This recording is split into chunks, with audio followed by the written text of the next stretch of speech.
안녕하십니까. 매일 안교 교과 방송 개인 말씀 묵상 시간에 함께 하신 여러분들을 진심으로 환영합니다. 먼저 어제 방송이 결방된 점을 사과드리고 양해를 부탁드립니다. 순서 배정에 차질이 생겨서 저희가 하루를 쉬게 되었습니다. 이번 주에는 제가 잠시 이 말씀을 대언하는 시간을 가지게 되었습니다. 함께 은혜를 나누는 귀한 시간이 되시기를 간절히 바랍니다. 이제 기도하고 시작하도록 하시겠습니다. 하늘에 계신 아버지 하나님, 오늘도 말씀 앞에 저희가 섰습니다. 주의 성령의 인도하심을 구하오니 우리에게 지혜와 능력을 허락하셔서 하나님의 말씀을 바르게 깨우칠 수 있도록 도와주시고 그 말씀대로 행하는 그런 믿음의 사람들이 되게 인도하여 주옵기를 예수님의 이름으로 간절히 기도드립니다. 아멘. 이번 주는 제6과입니다. 제목은 희생제사의 이해입니다. 기역절을 보시겠습니다. 그들이 새 노래를 불러 이르되 두루마리를 가지시고 그 인봉을 떼시기에 합당하시도다. 일찍이 죽임을 당하사 각 족속과 방언과 백성과 나라 가운데에서 사람들을 피로 사서 하나님께 드리시고. 계시록 5장 9절입니다. 이번 주에 우리는 하나님의 보좌 앞에 주인공으로 서 계신 죽임당하신 어린 양이신 예수님에 대한 우리의 이해를 돕는 몇 가지 희생제사와 관련된 주제들을 살펴보게 될 것입니다. 그분은 그 어느 누구도 그 자리를 감당할 수 없었던 상황에서 홀로 그것을 행하시기에 합당하신 분으로 인정받으셨습니다. 그분만이 유일하게 합당하시다고 하는 것은 주님께서 희생제사를 통해서 무엇을 치르셨는지를 강력하게 증명해 주는 것입니다. 그것은 그분이 궁극적인 희생을 치르신 무한한 사랑의 하나님이시라고 하는 사실과 그리고 온 우주의 다른 지적 존재들도 영원토록 감탄할 수밖에 없는 일을 행하셨다고 하는 사실을 보여주고 있는 것입니다. 이번 주 교과를 통해서 세상 죄를 지고 가시는 하나님의 어린 양 되신 예수 그리스도께 한 걸음 더 나아가는 그런 경험을 하는 시간이 되시기를 간절히 바랍니다. 일요일 소지로 가겠습니다. 헛된 제사. 성경에는 하나님이 받으시는 제사와 그렇지 못한 제사가 나옵니다. 하나님께서 당신의 백성들의 제사를 실제로 거부하신 일을 우리가 살펴보면 우리는 성경적인 관점에서 제사의 본질이 어떤 것인지를 깨달을 수 있을 것입니다. 이사야 1장에서는 하나님이 이스라엘 백성들이 드리는 제사와 예물을 거부하신다는 그런 언급이 나오고 있습니다. 이사야 1장 11절부터 13절의 말씀입니다. 여호와께서 말씀하시되 너희의 무수한 재물이 내게 무엇이 유익하뇨? 나는 수양의 번제와 살찐 짐승의 기름에 배불렀고 나는 수송아지나 어린 양이나 수염소의 피를 기뻐하지 아니하노라. 너희가 내 앞에 보이러 오니 이것을 누가 너희에게 요구하였느냐? 내 마당만 밟을 뿐이니라. 헛된 재물을 다시 가져오지 말라. 분향은 내가 가증히 여기는 바요. 월삭과 안식일과 대회로 모이는 것도 그러하니 성회와 아울러 악을 행하는 것을 내가 견디지 못하겠노라. 이사야 시대에 주어졌던 이 참담한 말씀은 하나님께서 제사를 거부하신 첫 번째 언급은 아니죠. 이미 가인과 아벨의 제사에서 그런 일이 있었습니다. 하나님은 가인의 제사를 받지 않으셨던 것입니다. 아벨과 가인의 제사의 차이가 무엇이었습니까? 그것은 어떤 제물로 드렸느냐의 문제였습니다. 가인은 자신이 농사를 지어 수확한 농산물을 제물로 드렸고 아벨은 어린 양을 제물로 드렸습니다. 이것은 명백하게 잘잘못이 가려지는 문제였습니다. 농산물은 인간의 노력과 공로를 의지하는 믿음을 반영하는 것이었고 어린 양은 대속제물의 희생을 통한 구원을 믿는 그 믿음을 반영하는 것이었습니다. 하나님은 분명하게 아담과 하와에게 어린 양을 제물로 드리라고 명하셨는데 가인은 그것을 불순종했기 때문에 하나님께 거부당한 것이었습니다. 죄인의 구원은 사람의 공로가 아닌 대속물의 그런 희생의 공로에 의한 것이라고 하는 것을 교훈하고 있습니다. 엘렌 화이트는 부조와 선지자에서 이것에 대해서 아주 분명하게 설명합니다. 아벨은 구속의 대원칙의 의미를 이해했다. 그는 자신이 죄인인 것과 죄와 그 죄의 형벌인 죽음이 그 자신과 하나님과의 교통을 가로막고 있는 것을 보았다. 그는 죽임을 당한 제물, 즉 희생된 생명을 드림으로 범해진 바 된 율법의 요구를 인정하였다. 그는 흘려진 피를 통하여 미래의 희생, 즉 그리스도께서 갈보리의 십자가에서 죽으시는 것을 바라보았다. 보좌 선지자 72쪽입니다. 그러니까 아벨 때부터 대속적인 희생으로 구원이 이르러 온다고 하는 그런 믿음을 가지고 어린 양 제사를 드렸다고 하는 것입니다. 하지만 이 어린 양이라 수소로 제사를 드린다고 해도 하나님께서 간합하지 않으시는 경우들이 바로 오늘 이사야서에 나오고 있다고 하는 것이죠. 이런 얘기는 이사야와 동시대의 선지자였던 미가도 분명하게 전했던 기별이었습니다.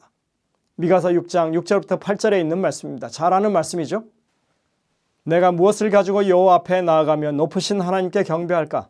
내가 번제물로 1년 된 송아지를 가지고 그 앞에 나아갈까? 여호와께서 천천의 수양이나 만만의 강물 같은 기름을 기뻐하실까? 내 허물을 위하여 내 맏아들을 내 영혼의 죄로 말미암아 내 몸에 열매를 드릴까? 사람아, 주께서 선한 것이 무엇임을 내게 보이셨나니 여호와께서 내게 구하시는 것은 오직 정의를 행하며 인자를 사랑하며 겸손하게 내 하나님과 함께 행하는 것이 아니냐. 이 말씀들은 어떤 제물로 제사를 드리느냐보다 더 중요한 것은 어떤 마음으로 어떤 태도로 제사를 드리느냐 하는 것이 아주 중요하다고 하는 것을 지금 우리에게 가르쳐주고 있는 것입니다. 죄를 지어서 용서받기를 원하는 심정으로 제사를 드린다고 하는 자들이 진심으로 죄를 뉘우치고 죄로부터 떠나려고 하는 그런 마음을 가지지 않고 그저 구색만 갖춰서 제물만 드리면 된다는 식으로 그렇게 형식적인 제사를 드리는 것을 하나님이 거부하신다고 하는 것이죠. 제사 드리는 자들이 여전히 동일한 죄를 반복해서 저지르면서 하나님을 달래듯 최소한의 이 종교적인 의무만 수행하려는 것을 하나님이 싫어하신다고 하시는 것입니다. 이것은 자기 만족적인 정신에서 나오는 것입니다. 가인도 마찬가지였죠. 어린 양을 드리라고 하는 하나님의 명령에는 불순종하면서 그저 자기 만족의 형식적인 제사를 드렸던 것입니다. 가인이나 이스라엘 백성들 이 둘의 공통점은 구원에 있어서 자신의 공로를 의지하려 한다고 하는 것입니다. 일요일에 영감의 교훈에 보시면 두 종류의 제사라고 하는 제목으로 이렇게 말합니다. 한 부류는 죄를 위하여 지정된 희생을 이용하지만 다른 부류는 자신의 공로를 의지한다. 그들의 제사는 하나님의 중보의 공로가 없는 제사이기 때문에 그것으로 사람이 하나님의 은총을 받을 수 있게 해줄 수 없다. 예수의 공로를 통해서만 우리의 죄가 용서받을 수 있다. 그리스도의 피의 필요를 느끼지 않고 하나님의 은혜 없이 그들의 행위로 하나님의 간합하심을 받을 수 있다고 느끼는 자들은 가인과 동일한 과오를 범하고 있다. 보좌 선지자 72쪽입니다. 다윗이 밧세바와 범죄를 저지른 이후에 참회하면서 지은 시가 시편 51편입니다. 그 가운데 이런 말씀이 있습니다. 51편 16절 17절입니다. 주께서는 제사를 기뻐하지 아니하시나니 그렇지 아니하면 내가 드렸을 것이라. 주는 번제를 기뻐하지 아니하시나이다. 하나님께서 구하시는 제사는 상한 심령이라. 하나님이여 상하고 통회하는 마음을 주께서 멸시하지 아니하시리이다. 밧세바와의 간음 그리고 우리아를 죽게 만든 살인교사라고 하는 이 엄청난 죄를 지어놓고서 그저 율법에 정한 바대로 희생제물만 드리면 이 죄의 문제가 해결된다고 하는 그런 상황이 아니라고 하는 것을 다윗이 아주 철저하게 깨달았던 것입니다. 또 아주 큰 죄책감에 시달려서 자신의 마음을 괴롭게 하는 그런 심정을 가지고 상한 심정을 가지고 하나님 앞에 나아가면 이게 해결된다고 말하는 것도 아닌 것입니다.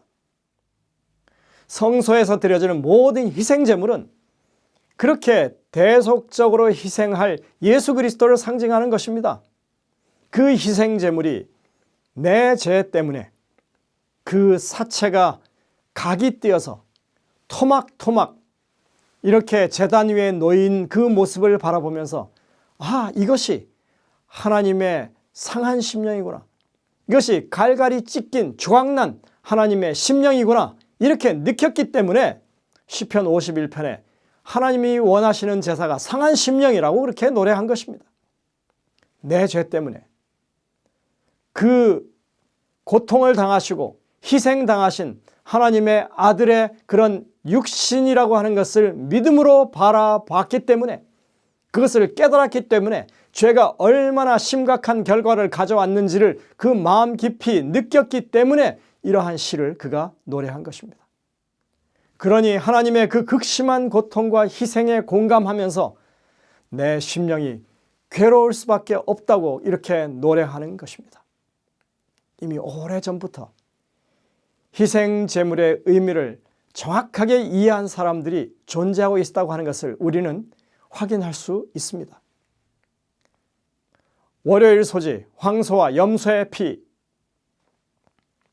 어떤 사람들은 희생제사 제도라고 하는 그 개념 자체가 아주 잔인하고 가혹하고 한편으로는 불공정한 것이라고 주장하면서 제사 제도를 그렇게 비난합니다.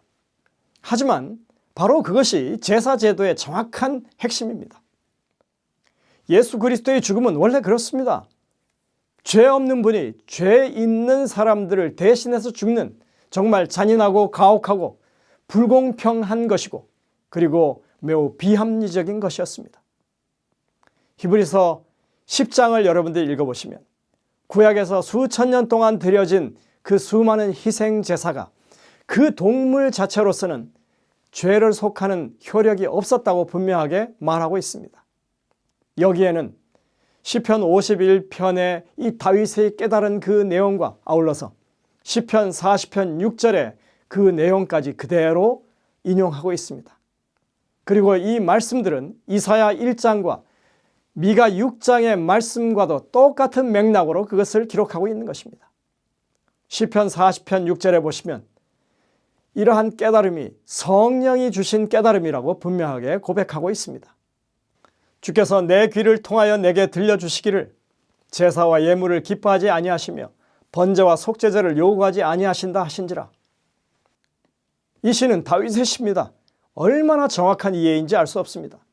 성령께서 이미 예수님이 오시기 1000년 가까이 전에 이러한 깨달음을 사람들에게 주셨다고 하는 것입니다.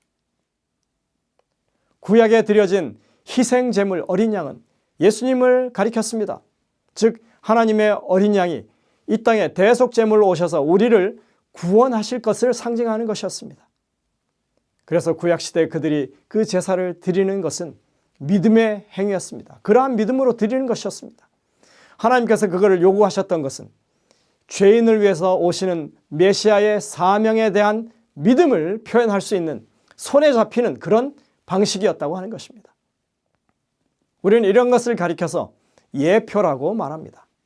이 예표에 의해서 성취되고 그리고 그 사건이 일어나고 이루어진다고 하는 것을 우리에게 말해주는 것입니다.